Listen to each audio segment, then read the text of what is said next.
ఆధారాలు చాలా ప్రాముఖ్యం. ఎందుకంటే ఈరోజు బైబిల్ ప్రశ్నించబడుతున్న రోజులు ఇవి. బైబిల్ ప్రశ్నించబడుతున్న రోజుల్లో బైబిల్‌ని సరిగా చదివి అన్నిటి మీద అవగాహన తెచ్చుకొని అప్పుడు మనం నిలబడాలి. ఎవడైనా ప్రశ్న ఏసాడనుకోండి, నోరు మూసుకొని వచ్చేసాం. ఎవరు తక్కువ అవుతారక్కడ? బైబిల్‌ని పట్టుకున్న నువ్వు కాదు. నువ్వు పట్టుకున్న బైబిలే తక్కువ అవుతుంది. కనుక మనల్ని బట్టి దేవుడికి అవమానం అంటే అసలు మనం దేవుళ్ళలోకి వచ్చి కూడా లాభం లేదండి. కనుక ఎవరు ఎలా వస్తారో మనకు తెలీదు. ఎవరు ఎలాంటి ప్రశ్నలు వేస్తారో మనకు తెలీదు. ప్రశ్నల కోసం నేను బైబిల్ చదవమనట్లేదు నేను.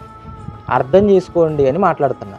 బైబిల్ అంతా కూడా మనకు అర్థం కావాలి అంటే ఎవరైనా సరే ఎదురాడివారు మనల్ని చూసి మనం మాట్లాడే మాటలకు నోరు మూసుకోవాలి అన్నప్పుడు అన్నిటి మీద అవగాహనను మనం తెచ్చుకోవాలి. మనకెందుకండి చరిత్ర అంటే బైబిల్‌లో నీకు ఎన్ని ప్రశ్నలు వేసినా మనం చెప్పగలం అందరం.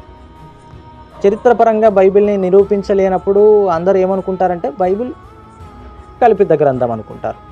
కనుక చరిత్రను కూడా మనం దృష్టిలో పెట్టుకొని దాన్ని కూడా ధ్యానించి, ఆలోచించి బైబిల్ ఎంత గొప్పదో ఈ ప్రపంచానికి చాటి చెప్పాలి.